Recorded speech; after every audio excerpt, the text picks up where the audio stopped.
วัสดีค่ะสวัสดีค่ะ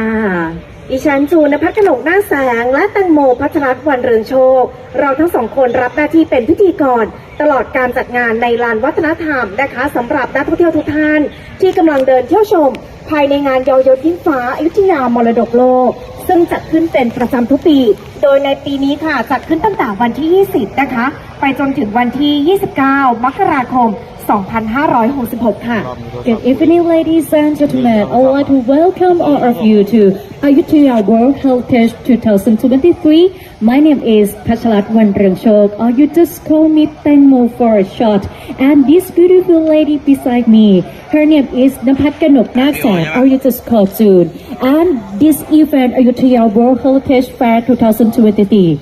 is over happen every year, and this year it starts from 20 to 29 January 2023. ซึ่งที่ลานวัฒนธรรมแห่งนี้นะคะก็มีกิจกรรมมากมายค่ะให้ทุกท่านได้ร่วมสนุกกันไม่ว่าจะเป็นอาหารของอร่อยของดีของเด่นประจำจังหวัดพระนครศรีอยุธยา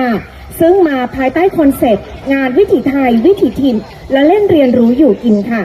In Ayutthaya World Heritage 2023, that you will get a happiness from there's a water show and have the Thai style activity and try to taste the Thai delicious food, dessert or beverage and Thai perfume. That is the signature of the Ayutthaya in this area that we call cultural area. โดยในปีนี้ทางสำนักงานวัฒนธรรมจังหวัดพระนครศรีอยุธยาได้นำเสนอวิถีชีวิตของคนไทยสมัยโบราณอโยธยาผ่านตลาดและกิจกรรมในคอนเซปต์ Thai Royal and Local Experience ค่ะที่เป็นการหยิบยกเอกลักษณ์ที่สำคัญในยุคสมัยกรุงศรีอยุธยาเป็นราชธานีสะท้อนประสบการณ์ความเป็นไทย4วิถีอันได้แก่เสื้อผ้าอาหารงานฝีมือการละเล่นและการแสดงค่ะSo all of you have Thai experience by join us to pray, eat or learn. So Ayutthaya Cultural Provincial proud to present the beautiful lifestyle of Thai people in the past in concept of Thai royal and local experience in Grungsi Ayutthaya era. จึงอยากจะขอเชิญชวนชาวจังหวัดพระนครศรีอยุธยา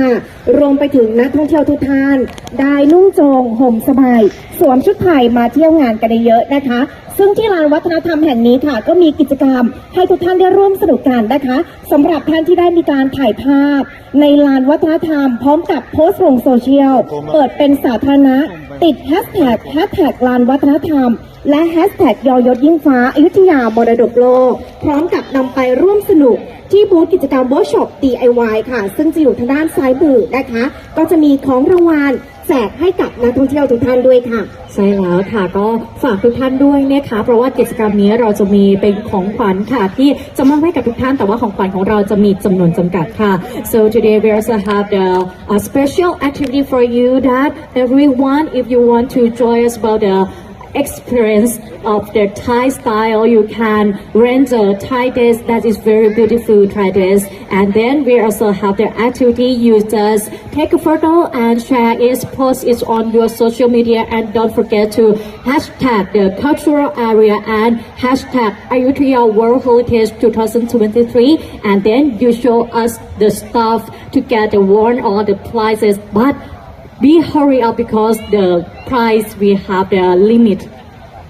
ในส่วนของลานวัฒนธรรมในปีนี้นะคะจะแบ่งเป็นทั้งหมด2โซนค่ะโซนแรกก็คือโซนที่พวกเรา2คนยืนกันอยู่ตรงนี้นะคะจะเป็นโซนกิจกรรมเวทีกลางซึ่งจะมีการแสดงต่างๆค่ะนำมาให้ทุกท่านได้รับชมกันตลอดทั้ง10วันเต็มๆนะคะและอีก1โซนค่ะจะเป็นโซนจำหน่ายอาหารเครื่องดื่มขนมไทยต่างๆโดยเราได้มีการจำลองตลาดพื้นบ้านกรุงเก่ามาไว้ที่ลานวัฒนธรรมแห่งนี้นะคะทุกท่านสามารถเดินเที่ยวชมพร้อมกับรับประทานอาหารอร่อยๆซึ่งแต่ละร้านค่ะคัดสรรมาแล้วนะคะว่า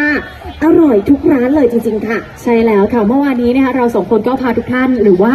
บางท่านเนี่ยที่อาจจะบอกว่าวันนี้เพิ่งมาถึงนะคะเดี๋ยวเราจะพาทุกท่านไปชมไปชิมนะคะไปช็อปกันค่ะสำหรับกิจกรรมนะคะในโซนของตลาดนั่นเองค่ะ so in this zone the area cultural area we also have the two zone the first zone is the stage that we also have the different show